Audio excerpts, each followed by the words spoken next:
ఈవీఎంల మీద అనుమానాలున్నాయి అంటూ లోక్సభలో వైకాపా తరపున ఎంపీ మిథున్ రెడ్డి గలమెత్తారు. ఈ నేపథ్యంలోనే ఇప్పుడు వైఎస్ఆర్ కాంగ్రెస్ పార్టీ కాంగ్రెస్ బాటలో నడుస్తోంది, కాంగ్రెస్కి దగ్గరవుతుంది అనేటువంటి ప్రచారం జరుగుతోంది. దీని మీద మనం పూర్తి స్థాయిలో విశ్లేషణ చేసుకుందాం.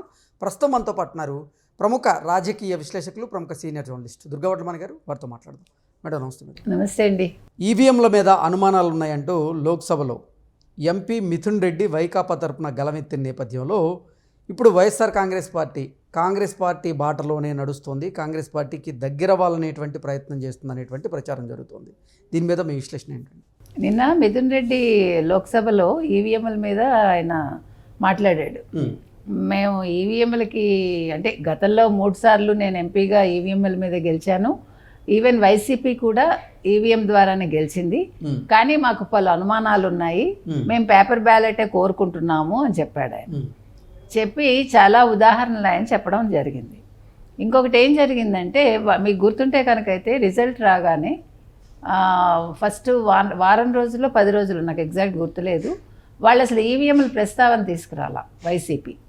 వాళ్ళ ఓటమికి వాళ్ళు మా సంక్షేమ పథకాలు ఇచ్చినా కూడా ప్రజలు మాకు ఓటు వేయలేదు అనేది మాత్రమే మాట్లాడారు. మీకు జగన్మోహన్ రెడ్డి దగ్గర నుంచి ప్రతి ఒక్కళ్ళు అదే మాట్లాడారు. ఆ తర్వాత ఒక నెలకో ఏమో వాళ్ళు ఈవీఎంల ప్రస్తావన తెర మీదకి తీసుకొచ్చారు. ఈవీఎంల ద్వారా మేము ఓడిపోయాము, ఈవీఎంలు మమ్మల్ని ఓటమి పాలు చేశాయి అంటూ అప్పుడు ఆ విషయాన్ని అప్పుడు తెర మీదకి తీసుకొచ్చారు. అంటే మీకు 2019లో లేని అబ్జెక్షను 2024లో ఓడిపోయాక ఎందుకు వచ్చింది? నెంబర్ 1. నెంబర్ 2, నిన్న ప్రత్యేకంగా మీరు ఎందుకు అసలు లోక్సభలో ఈవీఎంల గోల్ తీసుకొచ్చారు?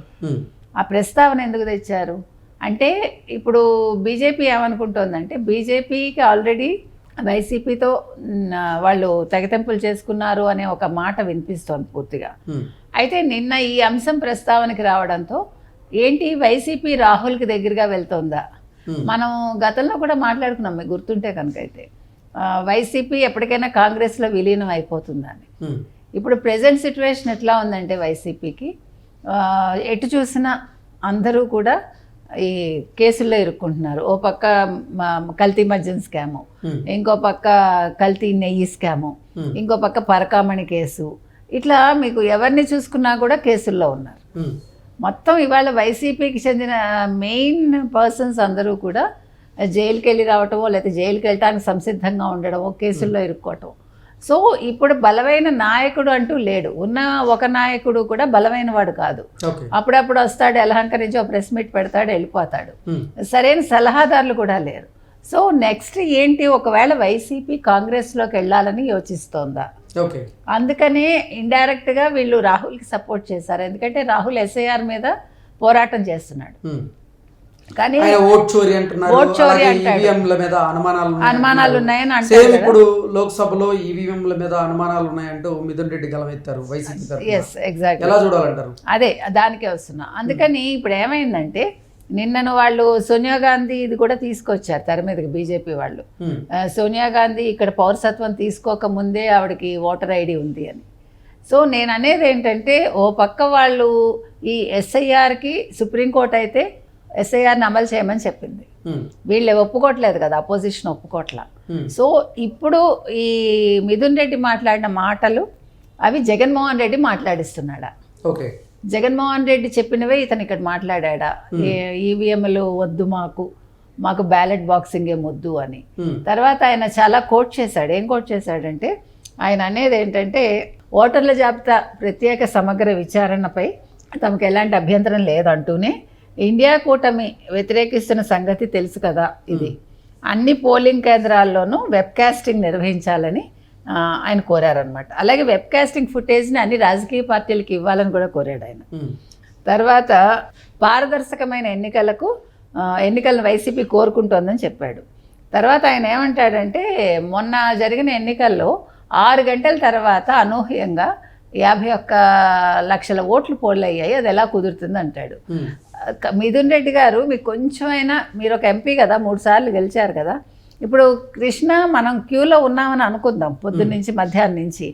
మీకు జనాలు ఎక్కువ వచ్చినప్పుడు మీరు క్యూ లైన్లో ఉంటారు కదా. మీరు మధ్యాహ్నం 12ంటికి వచ్చినా 6 దాటాక కూడా మనం క్యూ లైన్లో ఉంటాంగా. మీకు ఎక్కువ మంది జనాలు వస్తే సో 6 తర్వాత పోలింగ్ అయిందంటే అది నెమ్మదిగా క్యూ కదిలి 6 తర్వాత ఎక్కువ మంది ఇది పోలింగ్ అవుతుంది, ఎందుకంటే వాళ్ళు లైన్లో నిల్చున్నారు కదా, 6 తర్వాత లోపలికి ఎంటర్ చేయరు కదా. అంటే కొంచెం కామన్ సెన్స్ నేను అనేది. ఆల్రెడీ క్యూలో ఉండే వాళ్ళు వెళ్ళి ఓటేస్తారు. ఓటేసినప్పుడు ఏమవుతుంది, నీకు నెంబర్ ఎక్కువగా కనిపిస్తుంది. నేను చెప్తున్నది అది. సో దాని ప్రస్తావన తెచ్చాడు ఆయన. తర్వాత హిందూపురం గురించి మాట్లాడాడు. హిందూపురంలో అంటే అసెంబ్లీ అండ్ పార్లమెంట్ ఒకేసారి జరిగాయి. పార్లమెంట్ దాంట్లో 452 ఎన్నో ఓట్లు పోలయ్యాయి, కానీ ఎమ్మెల్యేకి మాత్రం ఒకటే పోలైంది. అది ఎట్లా కుదురుతుంది అంటాడు. అది నువ్వు వెళ్ళి ప్రజలను అడగాలి. దానికి ఎన్నికల సంఘం ఏం చెప్తుంది? ఇప్పుడు ఎవడు ఓటు వేయకపోతే దానికి ఎన్నికల సంఘానికి సంబంధం ఏంటి? అదేవిధంగా ఇంకా చాలా ప్రశ్నలు లేవనెత్తాడు ఆయన. ఆ తర్వాత అభివృద్ధి చెందిన దేశాల గురించి ప్రస్తావిస్తూ ఈవీఎంలు హ్యాక్ చేయొచ్చని ఎలన్ మస్క్ లాంటి వాళ్ళు చెప్పారు, కాబట్టి ఈ సంగతి కూడా గుర్తుపెట్టుకోవాలి. మరి 19లో అప్పుడు మీరు హ్యాక్ చేసి వచ్చారా ఈవీఎంలు? మీరు అప్పుడు మరి ఈవీఎంల ద్వారానే గెలిచారు కదా, అప్పుడు మీరు అక్కడ కుట్రలు చేశారా వైసీపీ వాళ్ళు? ఇవాళ ఎందుకు మాట్లాడుతున్నారు? ఇవాళ రాహుల్ గాంధీ కావచ్చు, మమతా బెనర్జీ కావచ్చు, చాలా రాష్ట్రాలు అంటే బీజేపీయేతర పార్టీలు ఉండే ప్రాంతాలన్నీ కూడా ఇవాళ ఎస్ఐఆర్ని వాళ్ళు వ్యతిరేకిస్తున్నారు, ఈవెన్ స్టాలిన్ కూడా. కానీ వాళ్ళు ఏమీ చేయలేరు. సుప్రీంకోర్టు అయితే ఎస్ఐఆర్ని ఫాలో చేయమని చెప్పింది, ముందుకెళ్ళమని చెప్పింది. కాబట్టి ఇవాళ వీళ్ళు అంటే రాహుల్ గాంధీ ఒక ప్రతిపక్ష నేతగా ఎంత విఫలమయ్యాడో, జగన్మోహన్ రెడ్డి కూడా అంతకంటే విఫలమయ్యాడు, మనందరికీ తెలుసు. సో వీళ్ళిద్దరు కూడా ఒకే బాటలో వెళ్తున్నారు. ఇప్పుడు రాహుల్ గాంధీ మీరు చూసారా మొన్న లోక్సభకి రాహుల్ గాంధీ ఎందుకు రాలేదని అడిగితే ఒక డిబేట్లో ఒక్క కాంగ్రెస్ వాడు అది తప్ప అన్ని సమాధానం చెప్పాడు. దాన్ని ప్రస్తావించట్లేదు. రాహుల్ గాంధీ ఎక్కడికి వెళ్ళాడు, ప్రియాంక గాంధీ ఎందుకు మాట్లాడుతోంది అని అడిగితే ఒక ఆంగ్ల ఛానల్లో ఇచ్చిన డిబేట్లో ఒక్క కాంగ్రెస్ వాడు సమాధానం చెప్పలేదు. ఎక్కడికి వెళ్ళిపోయాడో తెలియదు. 6 రోజులు మాయమైపోతూ ఉంటాడు, మరి ఎక్కడికి వెళ్ళిపోతుంటాడో తెలియదు. అది అంటే మనకి చెప్పేది ఏంటంటే రాహుల్ గాంధీ అలా మాయమైపోతూ ఉంటాడు, మన జగన్మోహన్ రెడ్డి గారు ఇక్కడ యలహంకకి వెళ్ళి పడుకుంటూ ఉంటాడు. అందుకని అంటే ఏమన్నా నెక్స్ట్ టార్గెట్ కాంగ్రెస్ని పెట్టుకుందా వైసీపీ, అందుకే మిథున్ రెడ్డి ఇలా మాట్లాడా నిన్న అనేది ఒక సందేహం. Okay madam, thank you.